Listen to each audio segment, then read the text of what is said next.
আজ আমরা যাচ্ছি তায়েফে। তায়েফে নবজি গমনের পর যেই সাহাবী প্রথম ইসলাম গ্রহণ করেছিলেন, তার আবাসস্থলে তার নামে যে মসজিদ তৈরি হয়েছে, আজ আমরা সেটি দেখব।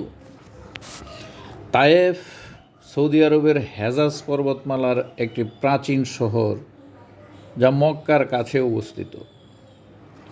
এটি প্রাকৃতিক সৌন্দর্য, মনোরম ও শীতল আবহাওয়া এবং ঐতিহাসিক গুরুত্বের জন্য পরিচিত।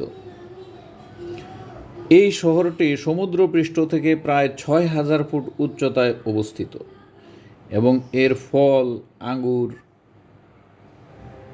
গমের উর্বর বাগানের জন্য একে হেজারের বাগান বলা হয়।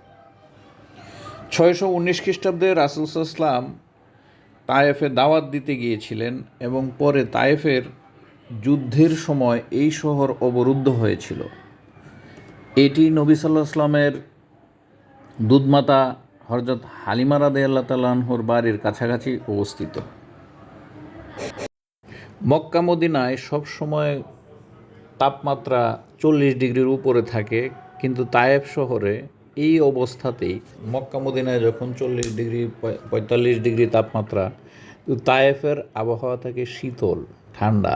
ওইখানে মনে হয় যেন শীত পড়ছে।